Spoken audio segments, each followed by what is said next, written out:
here this morning to talk about an issue that has become all too familiar for states like Alabama, the growing traffic crisis that is frustrating drivers and choking cities, but it is also dragging down our economy.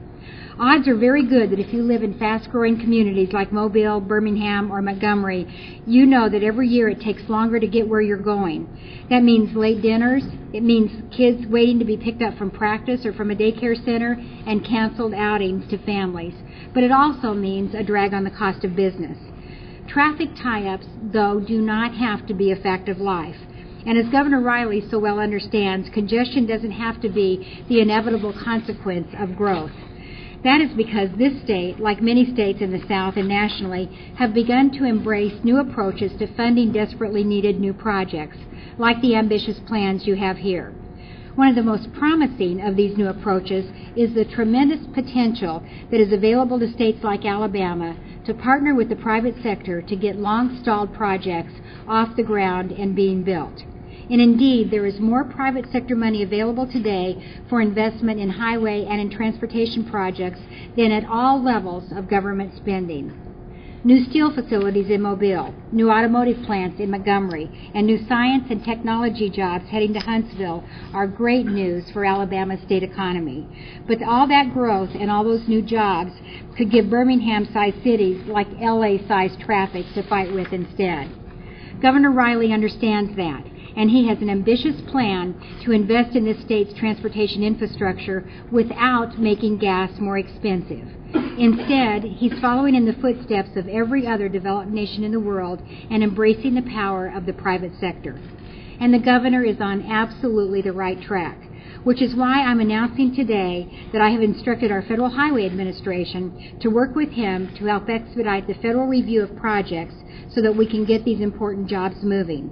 The last thing that I want to do is hold up these important plans with lengthy federal procedures that delay their implementation. What Ms. Peters said is absolutely correct. We've been saying this now for the last 3 or 4 years.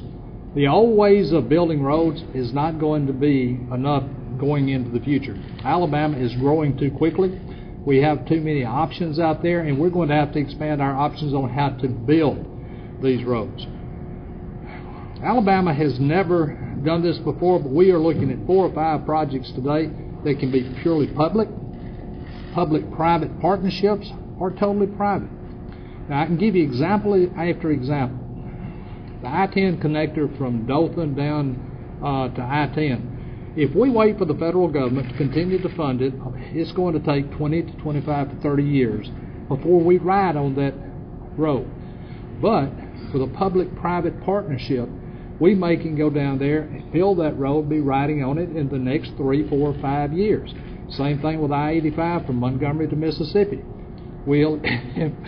My grandchildren may be able to ride on it under the scenario that we have now, but we never will.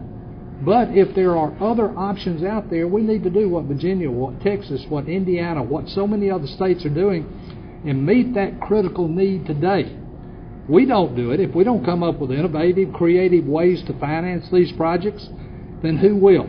Earlier, you collect here in Alabama 18.4 cents federal gas tax. You send that to Washington per gallon. You send that to Washington. You get some portion of that back. But, oh, by the way, it is carved up into 108 different programs, all of which have strings attached to them to where and how you can spend your money. And as the governor said, that's not a good deal for citizens here in Alabama. I don't suppose, as I mentioned to him earlier today, that any of you stuck in traffic here in this area or up in Huntsville are happy to know that you're helping to fund the restoration of historic covered bridges up in Vermont. That may be a nice idea to do, but it's not something that citizens of Alabama should be helping to pay to do. And again, there are 108 of these programs today that exist. And I, running this federal program, having run federal highways and now as Secretary of Transportation, have zero confidence, that if we send more money to Washington, we'll get any better results back. The governor is right. You need to do what you can here in Alabama through the combination of public-private partnerships and state funds and get more of that federal money back, by the way, here to Alabama if you're going to truly be successful. Keeping doing the same thing, I've heard that the definition of insanity is keeping doing the same thing you've always done and expecting different results. sending money to Washington will not get you different results. And if you think the current Congress has sworn off on earmarking, you need only to go back and look at the omnibus bill that just passed in December and all of the earmarks that are in there. I told Governor there is not a 12-step program to reform earmarkers. They're not going to change. You got to change.